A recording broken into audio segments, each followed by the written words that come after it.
Fala pessoal, tudo certo? O vídeo de hoje eu quero trazer aqui para vocês onde você consegue extrair valor através de sinergia. Para quem não sabe o que é sinergia, é um valor que origina na combinação de duas ou mais entidades. Quero trazer aqui algumas fontes de sinergia para você conseguir analisar, por exemplo, um deal de M&A, por exemplo, algo super comum você querer analisar onde tem sinergia. Antes de começar aqui, é bacana se curte os conteúdos que a gente entrega no canal, ativa as notificações, deixa um comentário para seguir entregando conteúdo porrada para vocês, beleza?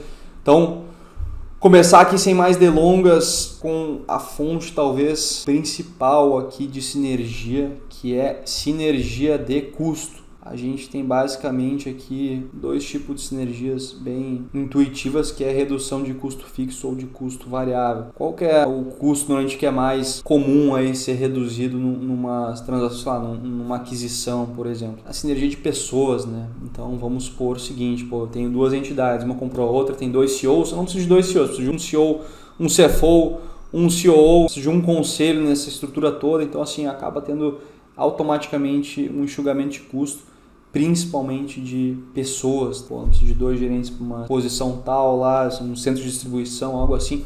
Obviamente sim, é importante de repente você ter alguma complementação do tipo, o cara talvez que foi adquirido era um gerente, o cara, sei lá, vira um cara que ao invés de gerente ele é um especialista sênior, uma coisa assim, para não ser, sei lá, desligado, por exemplo, da nova entidade. Mas a estrutura de custo mais comum de ser aproveitada em termos de sinergia numa aquisição é essa questão de overlap de pessoas que acaba otimizando um pouco a estrutura, tá? Esse seria um exemplo de redução de custo. Outro exemplo é de fato uma redução de custo operacional. Vamos supor aí que uma empresa do setor varejista comprou outra e aí a outra, vamos supor que, sei lá, tem uma malha comercial lá super bem desenvolvida, uma logística já construída do centro de distribuição para as lojas e tudo mais. A consequência de tudo isso é que com a aquisição dessa empresa, para a nova entidade, a outra empresa que comprou que não tinha essa estrutura de venda, de logística bem desenvolvida, acaba aproveitando esse benefício que a adquirida possui e a consequência é que a nova entidade, como um todo, se beneficia disso, isso faz com que o custo total reduza, dado que o que era operado pela empresa que comprou, que não tinha isso, não usava esse benefício, agora usa. Então a consequência é uma melhor estrutura de custo, seria um exemplo simples aqui da parte de sinergia de custo que pode ser de pessoas ou de alguma coisa operacional como esse exemplo que eu trouxe aqui para vocês. Outra fonte de sinergia que é comum, sinergia de receita, e a gente está falando aqui de ou aumento de volume ou aumento de preço. Então, para quem não sabe, enfim, o que é receita, né? O que são as vendas? Vendas é o que? Você vende um volume de alguma coisa, um volume de cadeira, volume de, sei lá, soja, volume de qualquer coisa, exame médico, multiplicado pelo ticket médio desse negócio, pelo preço unitário de cada coisa. Então isso chega na receita. Um aumento aqui de receita e essa energia é bem simples, né? Eu sou uma empresa que vendo, sei lá, 1000 itens de varejo por mês, comprei uma outra empresa que na média vende, sei lá, 500 itens de varejo por mês, agora eu vendo 1.500. Nova estrutura vende 1.500. Então isso é o que a gente chama de crescer de maneira inorgânica. É você conseguir aumentar, crescer a sua receita através de aquisição. Seria essa fonte aqui de sinergia. Fora esse movimento óbvio da aquisição aumentar o porte da empresa, existe também complementariedade. Vamos supor que eu sou uma empresa lá que vende suco natural e eu faço aquisição, sei lá, uma empresa que vende barrinha de cereal. Tem uma sinergia aqui nesse negócio. Talvez o cliente meu que comprava lá o suco natural também tenha interesse na barrinha de cereal. Essa empresa não tinha acesso a esse cliente que já está na minha base. Então eu posso tentar fazer um cross-sell para o cara de vender não só o suco de laranja, mas também a barrinha. E a consequência disso é não só crescer com a aquisição dos caras que já compram a barrinha da minha adquirida, mas também da sinergia que vai ter com o nosso mix de produto. A consequência disso é um crescimento da receita através de sinergia, complementariedade do mix. Seria um outro exemplo aqui dessa parte de receita. Outra fonte de sinergia é a parte de capital que a empresa utiliza. Dois exemplos aqui, tá? Primeiro, reduzir ativos fixos. Então, no exemplo que eu falei lá, você tem sinergia de custo, não precisa de dois CEOs, não precisa de dois CFOs, não precisa de dois COOs.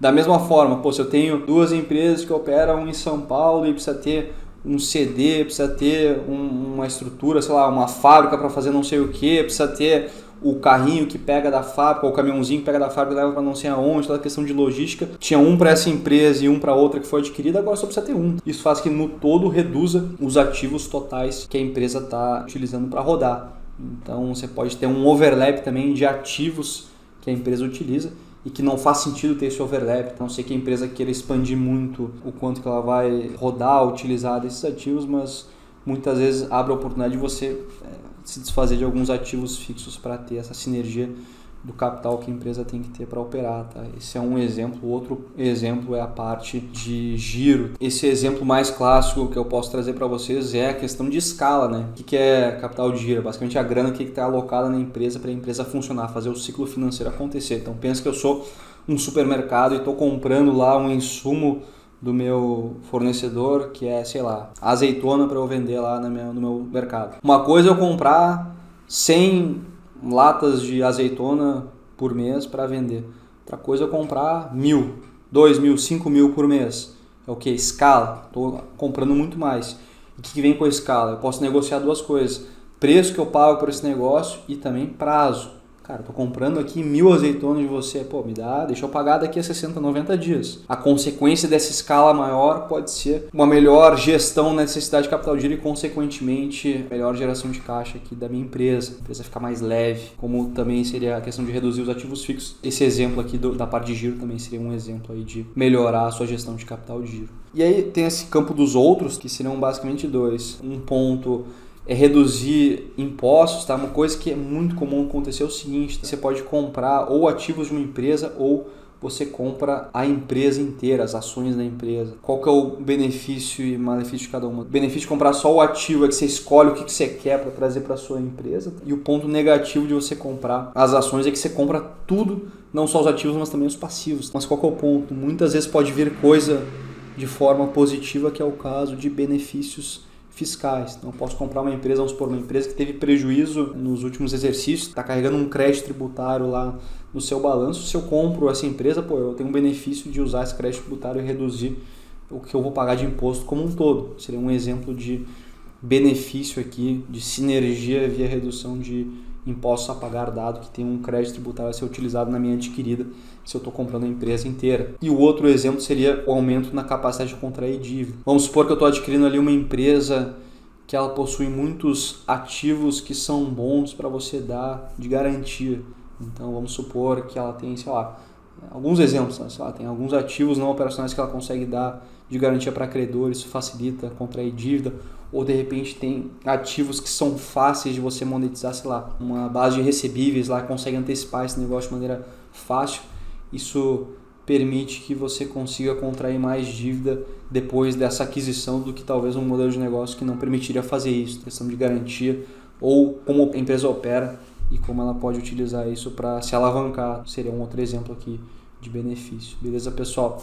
Era isso que eu queria trazer para vocês aqui nesse vídeo. Se gostaram, não esquece de curtir esse vídeo e deixar um comentário para a gente seguir entregando conteúdo porrada para vocês, beleza? Tamo junto, abraço, até a próxima.